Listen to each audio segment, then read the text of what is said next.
Next, for CBS Sports, it'll be Tim Ryan and Gil Clancy at the boxing venue when we continue live from Indianapolis in just a moment.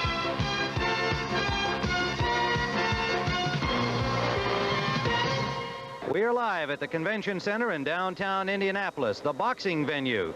And the Americans and the Cubans came into these Pan American Games as the favored teams. And they have so far advanced to the finals in fine fashion. I'm Tim Ryan here ringside at the Convention Center. The Cubans have 10 of their 12 entries into the final rounds. There are 6 bouts scheduled for today. The American team has 5 representatives in the finals, and we'll be watching 3 of them in action today. There were some disappointments earlier in the weeks for the Americans and also some triumphs. Let's go back and have a look at the action. Flyweight Arthur Johnson from Minneapolis, Minnesota, and he was facing Adalberto Regalato, one of the young Cuban boxers, early in the flyweight division. Monday night's action with Arthur Johnson having the best of it as Gil Clancy and I saw it. However, the decision went the other way. Corner from Cuba, Adalberto Regalato. 3-2 decision in favor of Regalato, and a very disappointed Arthur Johnson had to face defeat. He's out of the Pan Am Games. 19-year-old Juan Lemus of Cuba, one of the newcomers, along with Regalato, very impressive in his welterweight action. An early knockout of Wayne Richards of the Virgin Islands. Then what a puncher this guy is. Tremendous puncher. Kenneth Gould here now preparing for Osvaldo Checa of Panama. Gould, the defending world champion. Perfect amateur style, Gil. Yeah, Tim, he's got the great amateur style, but he has to fight Lemus, who's already defeated him twice. Here's how the draw looks right now for Kenneth Gould. He started in the opposite half of the draw from Lemus, and as you can see, he has moved past tough Ray Rivera, Puerto Rico, while Lemus advanced to the final with a win over Frias of the Dominican Republic. Darren Allen, a world champion American in the middleweight division, ran into trouble early against another tough punching Cuban. Tim, those Cubans, they must have bricks in their gloves. That was some clean knockout. Angel Espinoza advances to the final for Cuba. Michael Collins, the American bantamweight, has been very solid right through the draw. Tim, perfect style of amateur boxing. Tall, slim, accurate hands, southpaw. An easy victory over Patrick Stevenson of Jamaica has advanced him to the final. And again, at the top of the draw, you see Martinez of Cuba.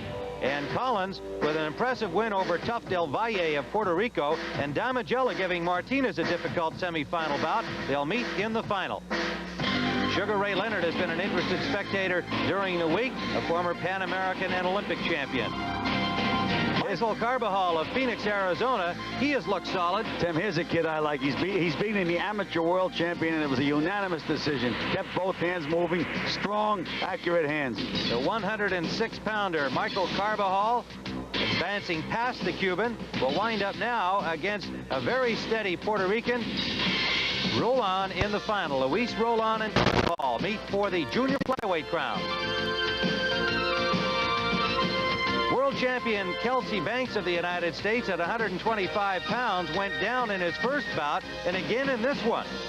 The winner in the blue corner from the United States of America, Kelsey Banks. Well, the Puerto Rican coach certainly didn't like the decision against his fighter Esteban Flores, but Banks has advanced to the gold medal final in the featherweight division. After a victory over the Cuban in the first round, Juan Mesa, Banks, getting by Flores of Puerto Rico, will now meet the Dominican Villegas in the gold medal bout. Andrew Maynard at 178 pounds was the man who had said, "I want the Cuban." His wife Susan looked on as he took on world champion Pablo Romero. Romero is an arrogant guy, Tim. World champion, very, very experienced fighter. And here he is, a lot of experience here. Look what he's doing to the spectator. This was in the now infamous brawl involving some anti-Castro demonstrators, and Romero and several of his teammates have since been sued for that incident. Meanwhile, Romero back in the ring against Maynard, and Maynard, who was doing well, leading on the cards, slipped right there and sprained his ankle, had to retire.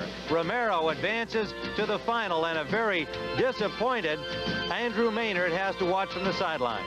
I told him I'm going to stay here and I'm going to back him up and give him all the support I can, you know. And how do you think it's going to come out now? It looks like there's still a chance for maybe 5 goals. Oh, it's up to them now. All I can do is cheer. Well, Riddick Bowe will also be at ringside cheering on his teammates. He ran into the world champion Cuban Jorge Gonzalez in the super heavyweight semifinal, and that straight right hand sent him down in the first round. Look at this rally in the third round by Bowe, though, Tim. Has Gonzalez in trouble. And the referee steps in, gives him a standing 8 count. And the decision went to the world champion Jorge Gonzalez despite the late rally by Riddick Bowe.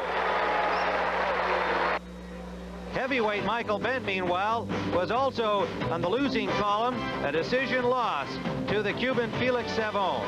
In the light welterweight division at 139 pounds, Todd Foster from Great Falls, Montana at the top of the draw, looking down below at Candelario Duvergel of Cuba in the bottom half. And they have advanced in what appeared to be an inevitable meeting. It'll be the young and inexperienced Foster against the champion Duvergel. Duvergel's had 8 years of amateur experience, Tim. We compared him to Tommy Hearns 8 years ago, still fighting as an amateur. Todd Foster, meanwhile, has looked tough here. A victory over Wanderlei Oliveira of Brazil to make the final against the defending Pan Am champ